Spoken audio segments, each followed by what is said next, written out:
Praise the Lord, hallelujah. ये मनभावनी बात है कि हम परमेश्वर की उपस्थिति में रहें और प्रभु के सम्मुख बैठ करके प्रभु की आवाज़ को सुने। और परमेश्वर जैसा हमसे बातचीत करता है वैसा हम लोग प्रभु को जगह दे अपने हृदय में, अपने मन में और अपने जीवन में। आज फिर से मैं आपका प्रभु के वचन में स्वागत करता हूँ। I welcome you once again to study the word of God.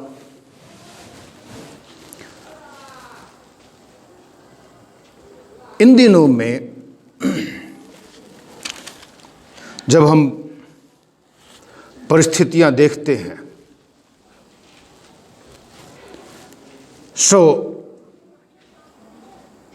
इन परिस्थितियों में कई लोगों के मन में अलग अलग विचार उत्पन्न होते हैं, भिन्न भिन्न तरीके की भ्रांतियां उत्पन्न होती हैं। विशेष तौर से जब विश्वासी लोग कलीसिया में इकट्ठे नहीं हो पा रहे हैं, प्रभु का वचन नहीं सुन पा रहे हैं और वचन ना सुन पाने के कारण तमाम प्रश्न विश्वासियों के मन में लगातार उठ रहे हैं। चूंकि ये कठिन समय है पूरे मानव जाति के लिए और चूंकि कलीसिया भी इसी संसार में है, तो कलीसिया के लिए भी ये कठिन समय है, कठिन दौर है और तमाम चुनौतियां हैं कलीसिया के सामने। परमेश्वर का वचन जब हम देखते हैं तो परमेश्वर का वचन हमें उत्साहित करता है। प्रभु का वचन हमें हिम्मत देता है, साहस देता है और परमेश्वर का वचन हमें करेक्ट करता है जब हम गलत करते हैं। क्योंकि परमेश्वर का वचन बताता है तीमुथियुस की दूसरी पत्री 3 अध्याय के 16 और 17 वचन में, हर एक पवित्र शास्त्र परमेश्वर की प्रेरणा से रचा गया है, सिखाने, समझाने, सुधारने और धर्म की शिक्षा में लाभप्रद है, लाभदायक है। परमेश्वर का वचन ही है हमारे पास जो हमें मजबूती प्रदान करता है, हिम्मत देता है, साहस देता है। लेकिन तब भी तमाम प्रश्न हम मनुष्यों के जीवन में लगातार बनते रहते हैं और जब प्रश्न बनते हैं तो तमाम गलत धारणाएं बनती हैं और गलत चीजें भी पनपती हैं। और ऐसा ही समय का शैतान उपयोग करता है ताकि सच्चे मसीही विश्वासियों को भटका दे और अपनी योजनाओं में शैतान सफल होता है। ऐसा ही शुरुआती कलीसिया में भी हुआ था। जब हम प्रभु का वचन पढ़ते हैं गलातियों की पत्री उसका 1 अध्याय 6 वचन से मैं आपके साथ आपके लिए पढ़ देता हूं। आपको इस समय ढूंढने की जरूरत नहीं है, बाद में आप लोग ढूंढ सकते हैं। गलातियों की पत्री 1 अध्याय का 6 वचन।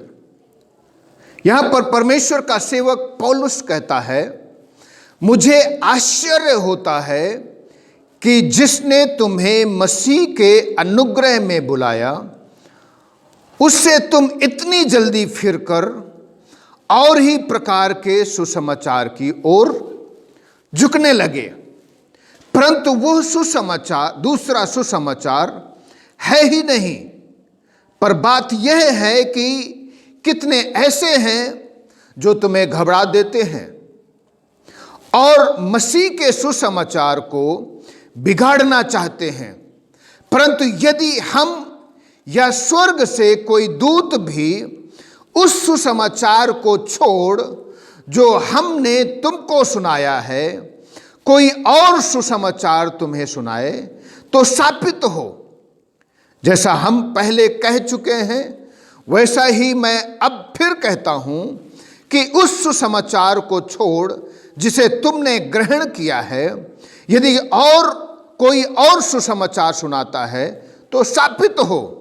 अब मैं क्या मनुष्यों को मानता हूं या परमेश्वर को? क्या मैं मनुष्यों को प्रसन्न करना चाहता हूं? यदि मैं अब तक मनुष्यों को ही प्रसन्न करता रहता तो मसीह का दास ना होता। पौलुस इस बात से शुरू करता है इस पत्री को, उसको गलातियों की कलीसिया को बताता है पौलुस की जो मनुष्यों की ओर से नहीं और ना मनुष्यों के द्वारा वरन यीशु मसीह और परमेश्वर के पिता के द्वारा जिसने उसको मरे हुओं में से जिलाया प्रेरित है। पौलुस इस बात से शुरू करता है अपनी पत्री को कि परमेश्वर ने मुझे विशेष तौर से बुलाया है और मुझे प्रेरित नियुक्त किया है, और वो उस प्रेरिताई के नाते, प्रेरित होने के नाते मैं तुम्हें ये पत्र लिख रहा हूं, ये चिट्ठी लिख रहा हूं।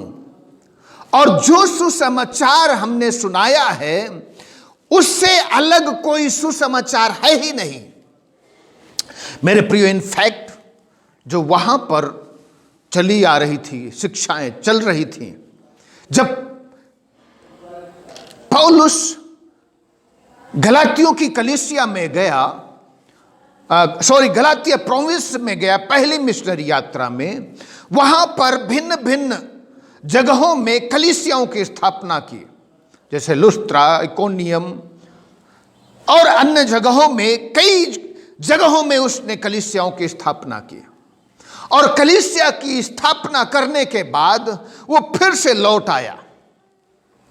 लौटने के बाद कुछ लोग आए और वहां पर पौलुस को बताया कि वहां पर यहूदी मत के लोग अर्थात जुडाइजर गए हैं और विश्वासियों को यह सिखा रहे हैं कि जब तक तुम मूसा की व्यवस्था का पालन ना करो तब तक तुम लोगों का उद्धार नहीं हो सकता है। मेरे प्रियो, ये पौलुस है जिसको परमेश्वर ने अन्य जातियों के बीच में सुसमाचार के लिए नियुक्त किया। लेकिन इससे पहले भी परमेश्वर ने पतरस को यह मौका दिया कि वो अन्य जातियों के बीच में सुसमाचार सुनाए।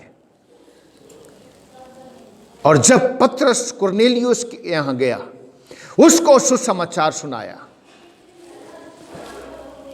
और प्रभु ने अनुग्रह किया, कुरनेलियुस और उसका पूरा परिवार पवित्र आत्मा से भर गया जब वो सुसमाचार सुन ही रहे थे। और जैसा प्रभु ने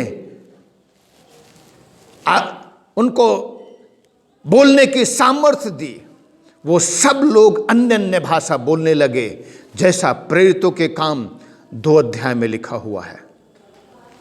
और इस प्रकार से चेलों ने, प्रेरितों ने समझ लिया कि परमेश्वर की योजना सिर्फ इस्राएलियों को ही नहीं परंतु परमेश्वर के इस उद्धार में अन्य जाति लोग भी शामिल हैं।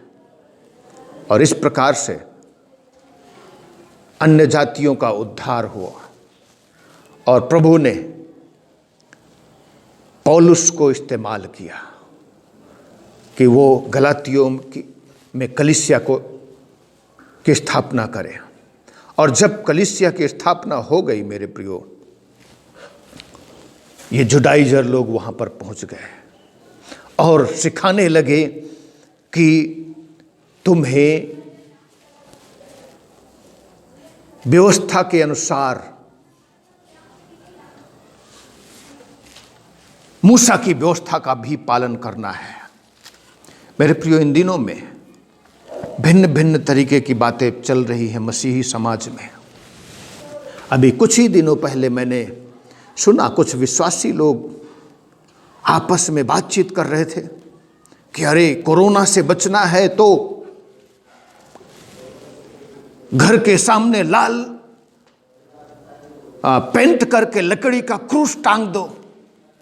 कुछ लोग बाइबल के अंदर बाल ढूंढ रहे हैं।